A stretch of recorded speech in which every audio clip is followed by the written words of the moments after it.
Hello everyone, welcome to पारंगत education. स्वागत है आपका आज की क्लास में। आज इंग्लिश स्पीकिंग की क्लास का डे 3 है और इससे पहले की सेकंड क्लास में हमने affirmative, negative and interrogative sentences के बारे में सीखा था और उनके रूल्स को भी समझा था। साथ ही साथ उन पर बेस्ड एग्जाम्पल्स को भी हमने सीखा था। आज की क्लास 3 में हम टेंसेस के बारे में सीखेंगे। इसके बाद आप आधी इंग्लिश बोलना सीख जाएंगे, क्योंकि इंग्लिश सीखने के लिए टेंसेस का बहुत इंपॉर्टेंट रोल होता है। आज हम प्रेजेंट इंडेफिनाइट टेंस को सीखेंगे, इस पर बेस्ड सेंटेंसेस को भी प्रैक्टिस करेंगे। तो वीडियो को लास्ट तक ज़रूर देखें बिना स्किप करें, जिससे कि आपको प्रेजेंट इंडेफिनाइट टेंस क्लियर हो जाए। तो चलिए स्टार्ट करते हैं हम हमारा आज का टॉपिक।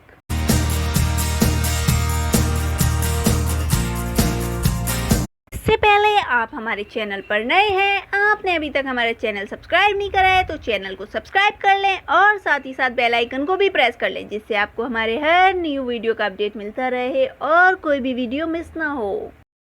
प्रेजेंट इंडेफिनाइट टेंस को हम सिंपल प्रेजेंट टेंस भी बोलते हैं। अब इसके रूल को समझ लेते हैं।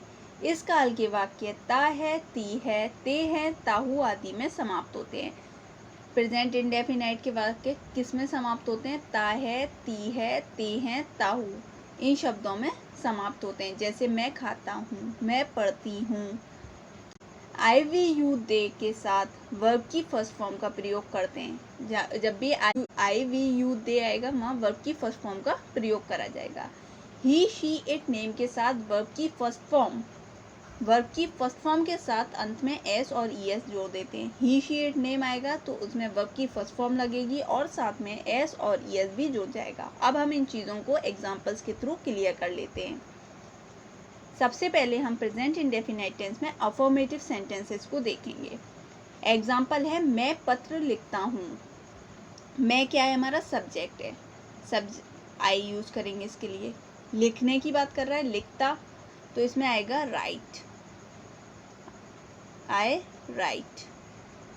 क्या लिखता है वो? Letter, a letter. ये सब्जेक्ट्स हमने अपनी फर्स्ट वीडियो में डिस्कस करा था। अगर आपने फर्स्ट वीडियो नहीं देखी है तो आप देख सकते हैं। अब है, वह पुस्तक पढ़ता है। यहाँ सब्जेक्ट क्या है? वह, तो हम यूज करेंगे ही। पढ़ने की बात हो रही है, पढ़ता, रीड्स, ही रीड्स। क्या पढ़ता है? Book, a book.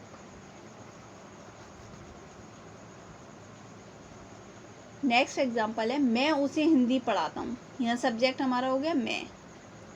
पढ़ाने की बात होती है, पढ़ाता, पढ़ाने के लिए होगा टीच। उसे यानी हिम। क्या पढ़ाता है? हिंदी।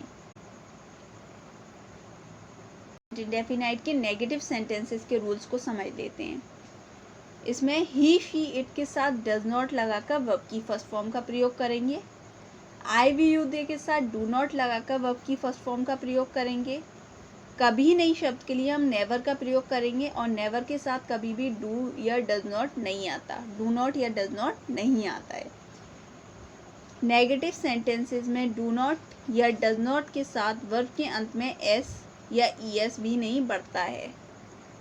ठीक है, आपको क्या क्या याद रखना है नेगेटिव सेंटेंस के लिए? ही, शी, इट जहाँ भी आएगा नेगेटिव सेंटेंस में, उसमें डज नॉट के साथ साथ वर्ब की फर्स्ट फॉर्म का यूज़ करना है। आई वी जहाँ भी आएगा नेगेटिव सेंटेंस के लिए, उसमें डू नॉट लगाकर वर्ब की फर्स्ट फॉर्म लगानी है। कभी नहीं शब्द अगर आएगा तो उसमें नेवर का प्रयोग करना है। इसके साथ डू या डज नॉट का प्रयोग नहीं होगा। नेगेटिव सेंटेंसेज में डू नॉट या डज नॉट के साथ वर्ब के लास्ट में एस और ईएस नहीं बढ़ता। ठीक है, अब इसके एग्जाम्पल्स देखते हैं हम। मैं वहाँ नहीं जाता हूँ। एग्जाम्पल है हमारा, मैं वहाँ नहीं जाता हूँ, तो मैं के लिए आएगा आई। नहीं जाता हूँ, इसके लिए हम लिखेंगे डू नॉट। कहाँ नहीं जाता है? वहाँ, go. I do not go there. मैं वहाँ नहीं जाता हूँ, I do not go there. मैं सब्जेक्ट है, आई का यूज हो गया। नहीं के लिए हम डू नॉट लगाएंगे। आई के साथ हमारा डू नॉट का प्रयोग होगा। जाने के लिए हम यूज करेंगे वर्ब की first form go.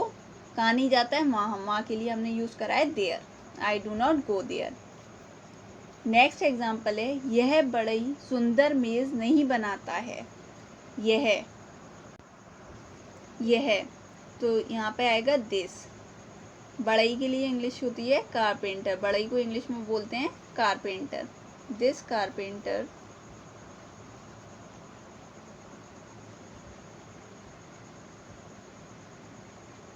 do not make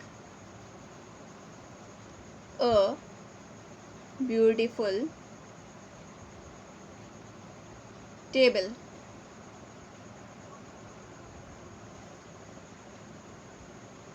example है हमारा, राहुल कठिन परिश्रम नहीं करता है। सबसे पहले राहुल एक सब्जेक्ट है तो राहुल लिखेंगे हम, फिर हम यूज़ करेंगे does not do hard work.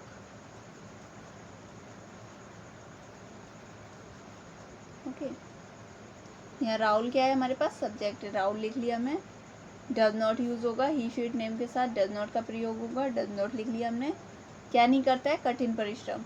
Do hard work, कठिन परिश्रम के लिए हार्ड वर्क का प्रयोग करेंगे। अब हम देखते हैं इसके इंटेरोगेटिव सेंटेंसेस को। अब हम इंटेरोगेटिव सेंटेंसेस को समझ लेते हैं। इंटेरोगेटिव सेंटेंसेस समझने से पहले हम उसके रूल को समझेंगे। यदि इंटेरोगेटिव सेंटेंसेस में सबसे पहले क्या शब्द हो तो ही शी इट नेम के साथ डज का प्रयोग होगा तथा बाकी सभी सब्जेक्ट के साथ डू लगाकर वर्ब की फर्स्ट फॉर्म का प्रयोग होगा। ठीक है, अब इसे हम एग्जांपल्स के थ्रू देखते हैं। एग्जांपल है, क्या मैं वहां जाता हूँ। सबसे पहले हम लिखेंगे डू। मैं आ रहा है तो आई, फिर आएगा गो देयर। ठीक है, हमारा नेक्स्ट एग्जाम्पल है, क्या तुम उसके साथ नहीं खेलते हो। सबसे पहले हम लिखेंगे इसके लिए डू। यू, तुम आ रहा है तो यू। नहीं, नॉट, नहीं के लिए हम यूज करेंगे नॉट। खेलने की बात हो रही है तो play. Do you not play with, यहाँ पे शब्द आ रहा है उसके तो हिम। क्या तुम उसके साथ नहीं खेलते हो, do you not play with him. Next है, क्या वह पुस्तक पढ़ता है। डज, वह आ रहा है तो ही रीड्स अ बुक। पढ़ने की बात हो रही है तो हमने यूज करा रीड्स।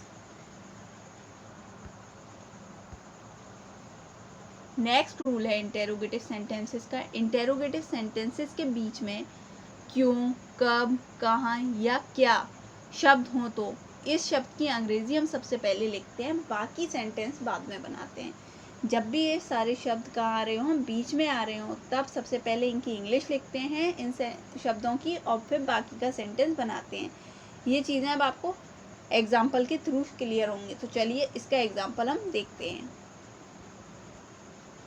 देखिए, स्कूल कब जाते हैं। सबसे पहले यहाँ क्या शब्द आ रहा है, कब। इसकी इंग्लिश क्या होगी, व्हेन। कब के लिए हम यूज़ करते हैं व्हेन। फिर आएगा do. They go to school. Next example है, आपको झगड़ता है। यह शब्द क्या है, क्यों। तो सबसे पहले क्यों का मतलब लिखेंगे हम वाई। डज, ही, सब्जेक्ट क्या है, ही। झगड़ने के लिए हम बोलते हैं quarrel. Why does he quarrel. अब आप सब लोगों के लिए एक छोटा सा होमवर्क है। होमवर्क में आपको कुछ सेंटेंसेस दिए जा रहे हैं और इन सेंटेंसेस के आंसर्स आपको कमेंट बॉक्स में ज़रूर बताने हैं। पहला सेंटेंस है आपका, वह गाना गाती हैं। सेकंड है, वह पुस्तक पढ़ता है। थर्ड है, मैं शाम को बाज़ार नहीं जाता हूँ। फोर्थ है, वह बाज़ार नहीं जाता है। फिफ्थ, क्या मैं वहाँ जाता हूँ। सिक्स्थ, वह कहाँ रहता है। 7th, क्या तुम उसके साथ नहीं खेलते हो? 8th, मोहन कभी सत्य नहीं बोलता।